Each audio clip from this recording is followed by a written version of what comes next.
നിങ്ങൾ എപ്പോഴെങ്കിലും നിങ്ങളുടെ അച്ഛനോ അമ്മയ്ക്കോ ഒരു നല്ലൊരു ഗിഫ്റ്റ് കൊടുത്തിട്ടുണ്ടോ? ഇനി ചിന്തിക്കണം കേട്ടോ, കൊടുത്തിട്ടില്ലെങ്കിൽ. നിങ്ങൾ വിചാരിക്കും ഓണത്തിന് ഒരു പുതിയ ഷർട്ട് മേടിച്ചു കൊടുത്തു, മുണ്ട് മേടിച്ചു കൊടുത്തു, അല്ലെങ്കിൽ ഒരു നേരിയത് മേടിച്ചു കൊടുത്തു, അല്ലെങ്കിൽ ഒരു സാരി മേടിച്ചു കൊടുത്തു. അങ്ങനെയല്ല കേട്ടോ. അമ്മ നിങ്ങളിൽ നിന്ന് ഒരു സർപ്രൈസ് ആഗ്രഹിക്കുന്നു. അപ്പൊ ചോദിക്കാം, അമ്മയ്ക്ക് വാർദ്ധക്യത്തിൽ എന്ത് സർപ്രൈസ്, അല്ലെങ്കിൽ അച്ഛന് വാർദ്ധക്യത്തിൽ എന്ത് സർപ്രൈസ് എന്ന്.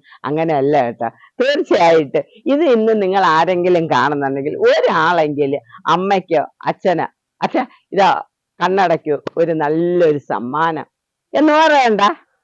എങ്കിൽ അച്ഛൻ വിചാരിക്കും, ഓ ഇവൻ ഈ സമയം അച്ഛ ഒന്ന് കണ്ണടയ്ക്ക്, അല്ലെങ്കിൽ അമ്മ ഒന്ന് കണ്ണടയ്ക്ക് എന്ന് പറഞ്ഞ് അമ്മയുടെ കയ്യിലും അച്ഛന്റെ കയ്യിലും ആ സമ്മാനം കൊടുക്കുമ്പോൾ അത് കണ്ണു തുറന്ന് കാണുമ്പോൾ അവരുടെ മനസ്സിലുണ്ടല്ലോ ഒരു പറഞ്ഞറിയിക്കാൻ വയ്യാത്തൊരു സന്തോഷമുണ്ട്.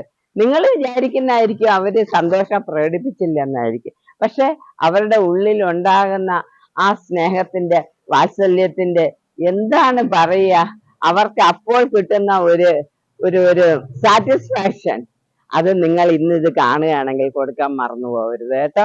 തീർച്ചയായിട്ടും കൊടുക്കണം. അച്ഛനോ അമ്മയ്ക്കോ വാർദ്ധക്യത്തിലായിരിക്കുന്നവർക്ക് കൊടുത്തേ പറ്റൂ.